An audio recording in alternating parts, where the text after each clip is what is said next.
You know, the three most important days in a woman's life must be when she marries, when perhaps she has her first child. But before that, there comes that moment when the man she loves goes down on his knee in front of her and proposes marriage to her. Yes, it's a very important day in a woman's life, and that begins the whole process of preparing for the marriage. But first, we have to secure the diamond for the engagement ring. If you're watching this and you're an expert in diamonds, you probably won't learn a lot from this show. But if you're like most of us and you're not an expert in diamonds, do stay tuned, because you're going to learn a great deal about the process of buying a diamond, so that you know the diamond you get will be one of great quality and one that will indeed be a lifelong heirloom. Up to this point, probably no one ever explained a diamond better to the Jacksonville market than this gentleman. Watch this. Hi, everybody. When diamonds were first discovered in India about 600 BC, it was the hardest substance that had ever been found up to that time. And the gem cutters of that day found it was impossible to polish this material with any of the abrasives or polishes and powders which they had on hand.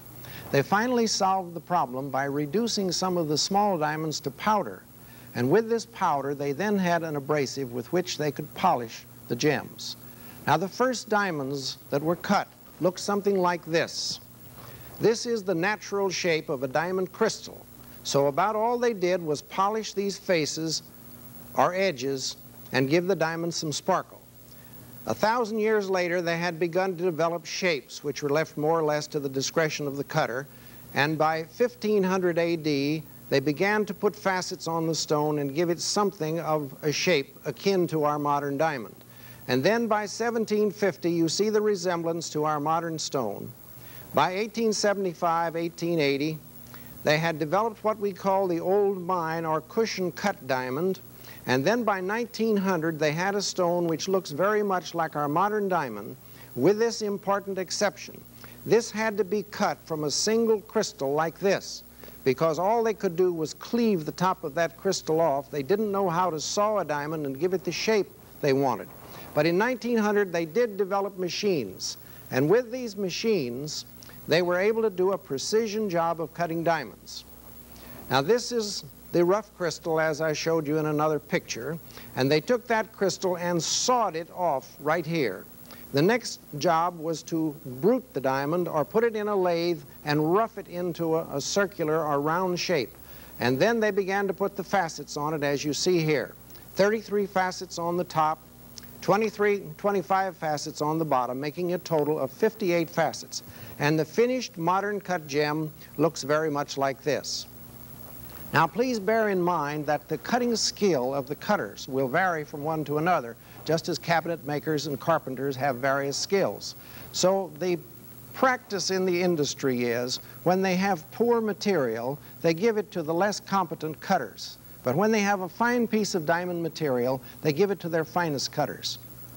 That's why an Underwood diamond is made of the finest materials and cut by the finest cutters in the business. And you will always find that an Underwood diamond will have that extra sparkle and brilliance, which comes from the fact that not only is the material fine, but the man who cut it was a real craftsman.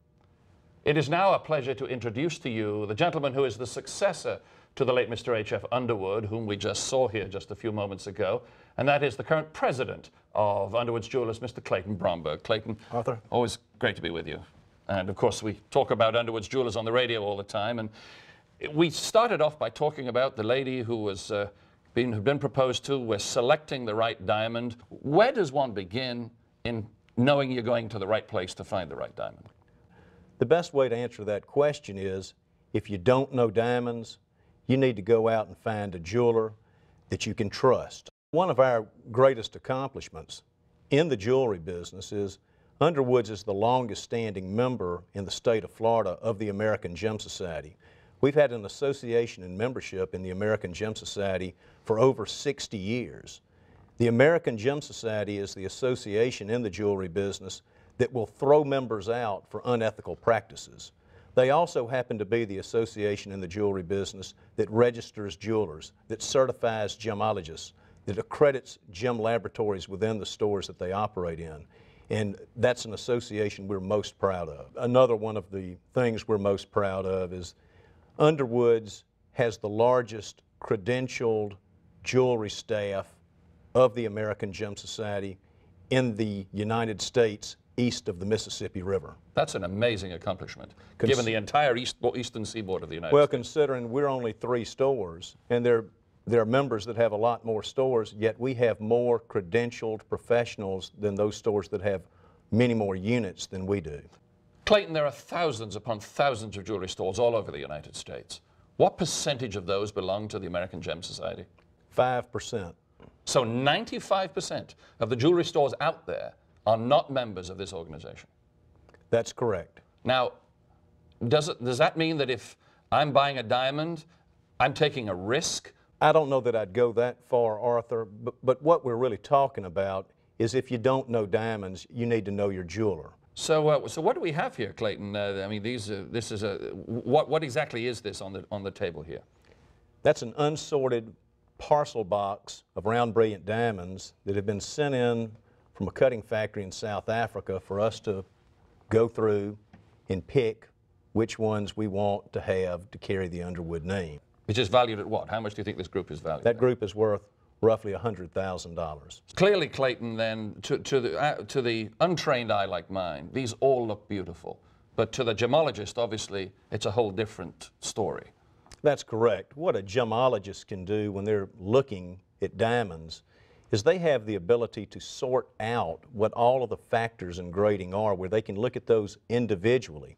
We do that in an accredited gem laboratory, which Underwood's has. We're going to take a short break and stay with us because we're going to go visit that laboratory in just a moment. This FYI program is brought to you by Underwood's, with 3 locations to serve you, celebrating 80 years of brilliance. Thanks for staying with us. It's now time to take that visit to the lab at Underwood Jewelers. Watch this. Well, here we are in this grading room, Clayton. This is the place, is it, where all of the grading of the diamonds is done here at Underwood's? Correct. I see you have in front of you the $100,000 diamond box. What the value approximately of those diamonds we can see right now? Correct. These were pre-selected from one of our diamond cutters. This group happened to have been cut in South Africa.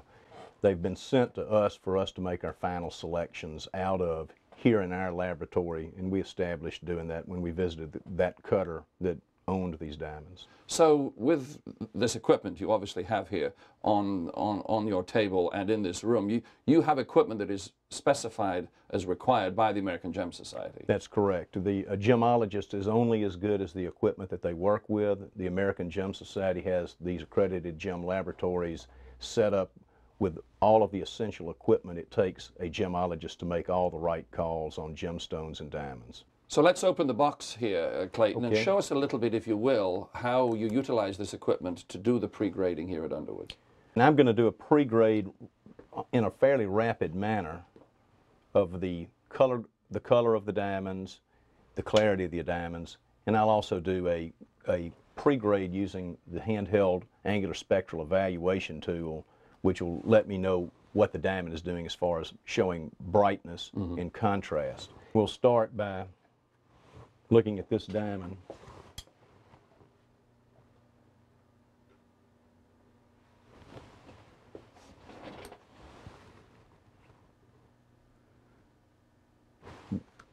This diamond is probably either an ideal or an excellent cut.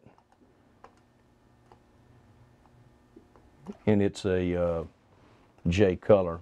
That's one I'll take to the next step. Diamonds fall into different ranges. You have a colorless range, you have a near colorless range, and then you have a tinted yellow range. A J color, or an American Gem Society 3 color, falls at the tail end of the near colorless range, meaning when you're looking at that diamond face up, where it's able to perform it optimally with light, you cannot detect any color in that diamond. Probably out of every 100 diamonds we look at, only 5 of them are good enough to carry the Underwood name. I'm not a diamond expert, but I have heard of something they call the 4 C's when it comes to diamonds. What part of that were you dealing with when we were visiting in the lab? I was dealing with two of those being the color and the clarity, and I was doing a pre-grade on the quality of the cut. So 50 years ago, Mr. Underwood, he would have had a microscope, would he not? He had a microscope. He had one of the first microscopes in the state of Florida. And with that microscope, he also had the grading, the standard diamonds that set the color. Correct. But much more than that, he didn't have technologically in those days. No, as technology has gotten better and better, the diamond cutters have been able to get closer and closer to cutting that true ideal cut diamond. What we do at Underwood's is we try to buy the most beautiful diamonds, and then we ask what the price is later. Most people say, how much does the diamond weigh? Mm-hmm. And how much does it cost? And that's all they want to know. As I've said, it's like introducing your wife and saying, I'd like to introduce my wife. Her name is Christy. She weighs 135 pounds. Yes, that would go down well, wouldn't it? It would. But so it's a more complex process. Now, who are the people in the country who actually do the cutting? Are there more people doing this work now than there were maybe in Mr. Underwood's day? Well, to take it back to Mr. Underwood's day, 50 or 60 years ago, there were really three cutters that cut to the ideal standard as best they could. Those three cutters were Kaplan, Kiger, and Kepi. Those three cutters were all United States based. Kepi cut theirs in South Africa. But in today's world, because the American Gem Society Diamond Grading Laboratory opened and started cut grading diamonds on a scale from 0 to 10, with 0 being the AGS ideal, cutters were able to be rewarded by cutting to the excellent AGS ideal standard. They could get more money and would be rewarded for that. Before, it was all left to chance. You had to use your eyes, and you couldn't possibly be as accurate with your calls as we can be today. That's most fascinating. So nowadays the demand is more exacting on the cutter, but the rewards are potentially greater. That's correct. We're with Clayton Bromberg, the president of Underwood Jewelers, and we're discussing, of course, diamonds and how you buy the diamond. Most of us not knowledgeable, but hopefully by the end of this show you will be. By the way, if you did just join us and you have missed part of the show, you can always log on to the website you see on your screen and watch this show in its entirety at your convenience. Now, pressing on, we were talking about the 4 C's. We did 2 of them. Let's talk about the next 2. What are they, Clayton? The other 2 C's would be the carat weight of the diamond, and the last would be the cut of the diamond. And when I say cut, I'm not talking about the shape. I'm talking about the quality of the cut of that diamond and its ability to handle light and bring it back to the viewer. What does a carat mean? How do we come up with a carat? A carat is a measure of weight for gemstones. When people talk about 25 points or 50 points, there are 100 points in a carat. And from carat to the cut, you're talking about the cut of the diamonds in the 4th C. Tell us a little bit about that and how that works. Well, when you're talking about the quality of the cut, you're talking about the finished, polished diamond like we're looking at in front of you here. This beautiful gift set you bought me. Correct. And the cut of each of those has to be evaluated. There's a standard that we have at Underwood's that we will not take diamonds below a certain cut grade and offer them for resale. Well, actually, Clayton, we have Michael Richards, who is Vice President and a Certified Gemologist at Underwood, standing by in your lab right now.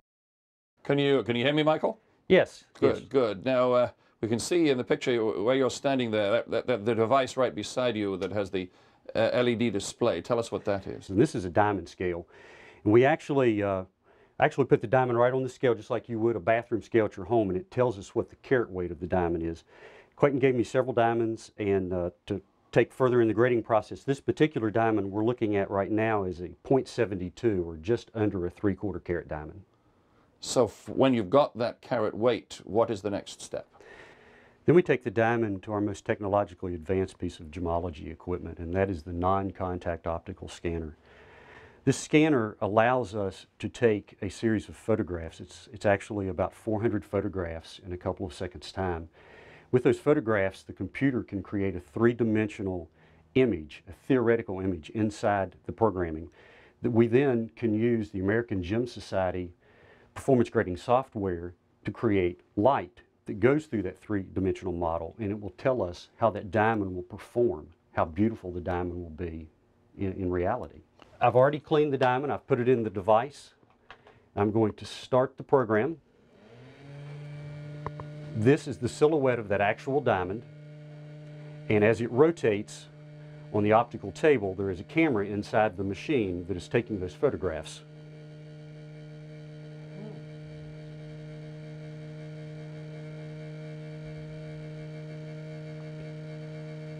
We've now created the theoretical diamond inside the programming. It's still doing a little bit of the calculation to tell us how it's going to perform in brightness, fire or dispersion, and in scintillation. This is obviously very sophisticated equipment, Michael. Estimate what percentage of jewelry stores actually have this level of technology? I don't know the actual number, but I would certainly say it is well less than 1% in the United States. And Underwood's has it right here in Jacksonville. We do. It's part of our accredited gem lab with the American Gem Society. Now that we have the diamond rebuilt inside the computer, there's many things we can do.